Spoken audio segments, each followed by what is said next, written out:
Hey Global Village, what's up? Okay, this is going to be a challenging video in the sense that it covers some quite complicated thoughts and ideas I have in relationship to the genocide in Palestine. And the challenge I always face when I'm talking to things of this nature is that due to my visual impairment, I can't realistically create a script and then go through and read off that script in order to keep my points concise and in a tidy, logical order.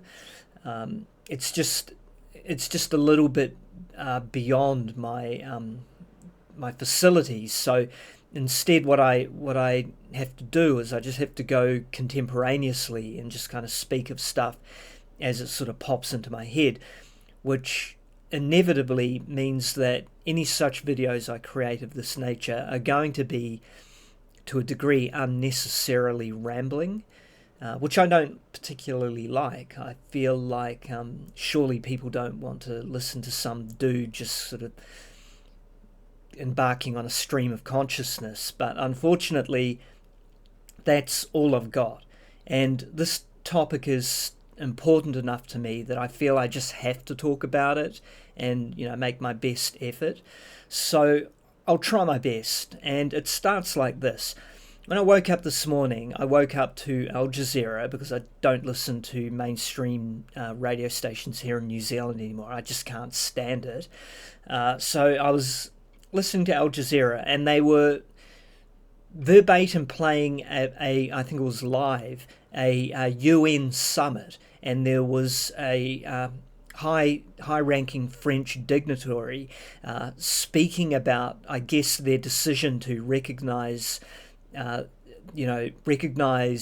Palestine as a state, and ostensibly justifying why they had decided to do that.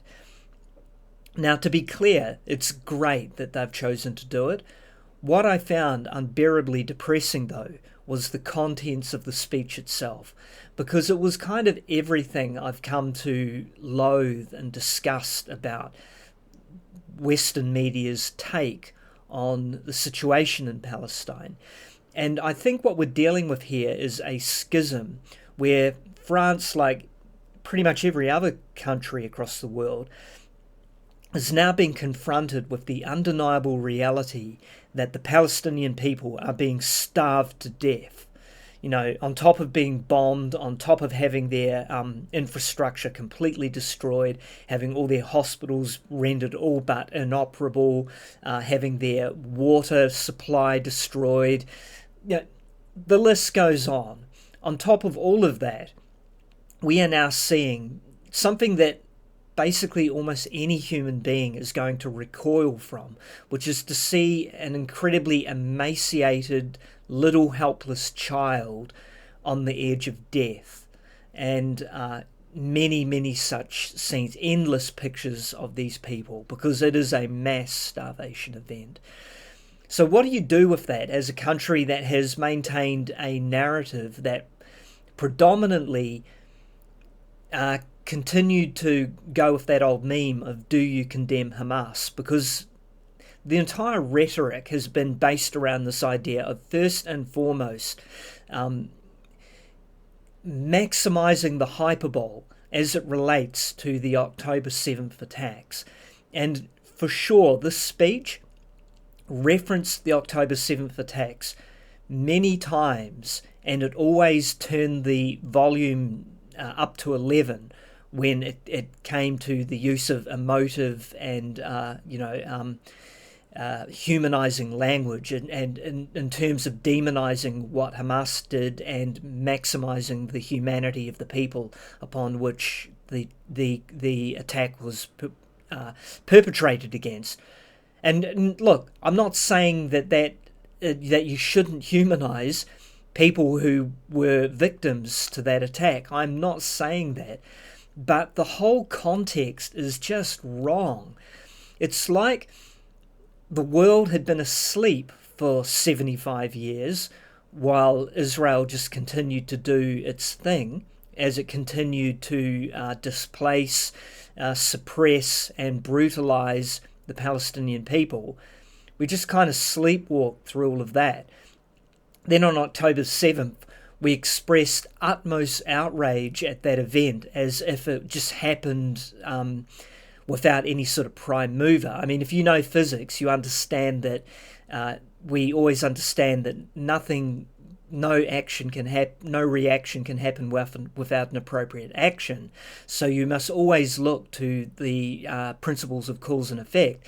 And one of the ideas was that the justifications for God was that there must have been a prime mover, something that started all of this going right from the very beginning.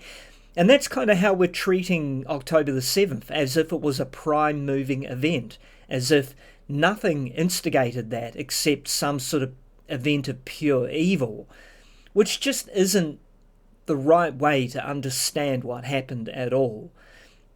Now, if we want to understand what happened, we have to basically take a look at the narrative we've been telling ourselves and realize that it's just fundamentally wrong, that it's a form of invidious propaganda constructed and supported mostly through pro-Zionist agenda. So what is that narrative? What is the real narrative? Well, I guess I can give it a try, and I'm sure it's going to be far from perfect, but it's probably going to be a hell of a lot better than that narrative that I heard being spoken out solemnly by this French politician, which in my mind was just so far from the truth that it's depressing. It's just downright depressing to recognize that we are so removed from reality. So let's tell the real story. The real story is that the Palestinian territories were gifted through the Balfour Declaration, or the Balfour Accord, whatever it's called, was gifted to the Jewish people, and primarily those who were Zionists and wanted a Jewish state, by people who never had any right to give it in the first place. So that's the first thing. It was a crime right from the beginning. Now, should there be a Jewish state? Maybe. I mean, that's a different conversation. That's a complicated discussion. Whether there's a Jewish state that precludes the rights of other people to be able to live there in equality, well, I think the answer to that has to be no. And that would be no matter where you chose to locate it. But the reality is they chose to locate it in a land that absolutely did have people. And when the state was first established, or I guess slightly before it really, when all the Jewish settlers started moving there, those people were originally welcomed with open arms. Because the Arab population and the Jewish population had lived together harmoniously for centuries before the establishment of the state. So it wasn't like there was some sort of discord or some conflict between those people before this happened. The core reason for the conflict is the fact that in establishing the Jewish state, there required the forceful and violent displacement of the people that already lived there. That is the true core of this issue, this conflict, and it has been the core issue ever since. Now, the objectives of the Jewish state of Israel have never been to allow a two-state solution. That has been nothing but a tool of disinformation to placate and control the Western narrative such that people have always considered it a possibility and therefore have allowed Israel to continue its actual agenda, which is expansionism, to acquire more land and to eventually remove the Palestinian people from the remaining territories.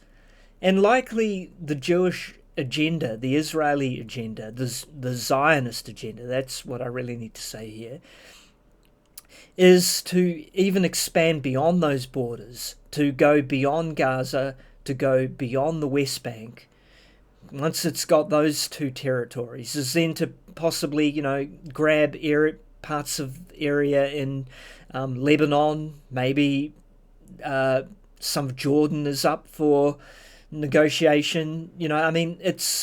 I believe the Greater Israel Plan is a very, very real thing that is understood and talked about within sort of higher governmental echelons in Israel. Anyway, I think I'm going to leave it there. I guess I just wanted to vent a little bit about how I'm feeling about all of this, because when I listen to the French broadcast talk about their reasons for recognizing the Palestinian state, it just felt all wrong. The narrative was just so disconnected from the actual reality of the situation that it just made me feel very, very disheartened. Because if France, one of the very few countries now that are actually doing this, and other countries like New Zealand doesn't recognise the Palestinian state, and other countries haven't even taken that step, we have such a long journey ahead of us before the Palestinian people have any hope of achieving what might even loosely be called a form of equality. I don't see it happening in my own lifetime, probably not even close. And it just breaks my heart. This is like witnessing the failure of humanity in real time. It's like being woken up from this. That's the other thing that really pisses me off about this, is the fact that I've been myself a party to this mass hallucination for pretty much my whole life. I've never really regarded Israel as fundamentally problematic as I do now, and that's kind of on me for just not being awake enough, not being curious enough to seek out the truth, when the truth was always there. There were people always speaking it, but I was just so controlled by mainstream media and Zionist propaganda that it just, I just couldn't see it. I couldn't see through the programming that I've been systematically been a victim of.